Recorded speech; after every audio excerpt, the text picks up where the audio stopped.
Captain Marvel Marvel Comics books called Hey Look, and here in one of the pages you've got you've got a Hey Look page that goes, hey look, did you ever see an optical illusion? Duh. See the way these boxes go? Now, when I turn them, can you read this without me? Can I turn them upside down?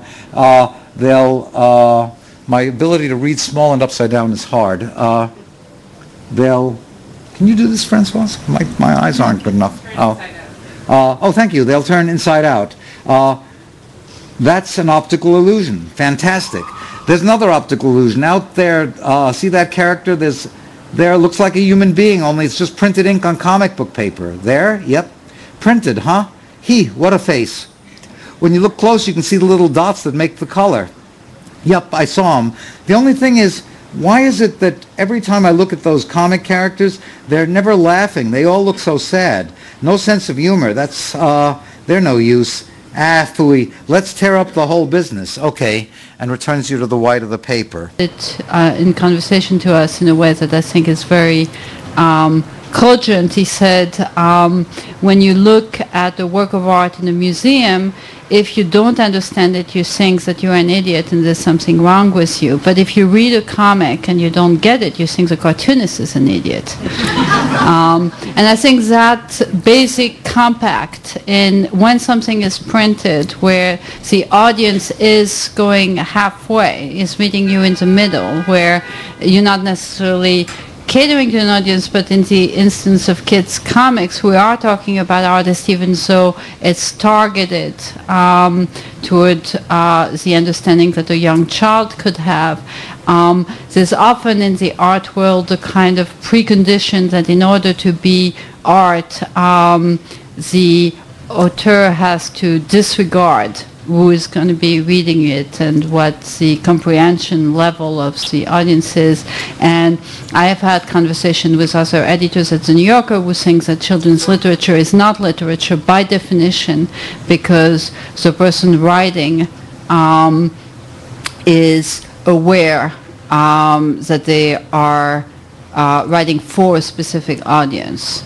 So they are defining it away from being possible literature or art. I disagree. I think that for me, the emotional investment on the part of the person writing or drawing, and conversely, the emotional investment on the part of the point of view, the worldview that can be the communication of an individual's worldview is what makes it art or literature.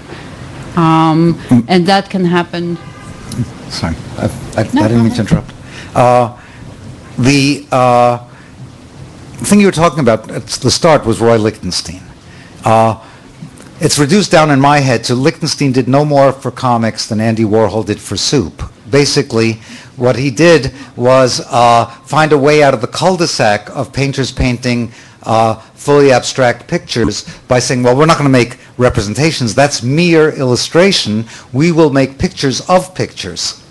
And the point of it was not to deal with the real soulful qualities that were in the stories like the ones presented even in the Children's Treasury, but to point out that comics were a means of mass production and thereby degraded, that if you have a Lichtenstein painting of a woman crying from a romance comic, the point was, look, the skin is just red dots. It's not the plush Rubenesque painted skin. The line doesn't have the expressive qualities that a Cy Twombly might bring to art, but the rubbery industrial line. This was a kind of calumny that some cartoonists mistook for a compliment that did at least open up, because people are unable to fully understand irony, to say, oh, comic panels in museums, I guess comics have a chance. And it led to later generations ranging from ultimately like the Harry who were more interested in the expressive qualities of pop art, or very specifically to the man whose name I'm blanking out on now, the Cyclops painter. The guy moved from Thank you, Paul Gustin.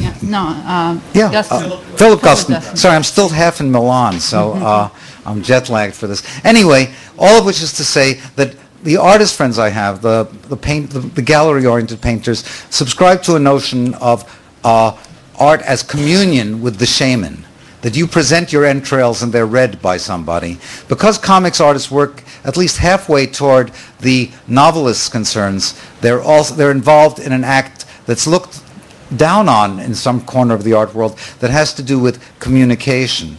Whereas I think of art as giving forms to one's thoughts and feelings that can be received. Working for reproduction, like Francoise said, leads to that.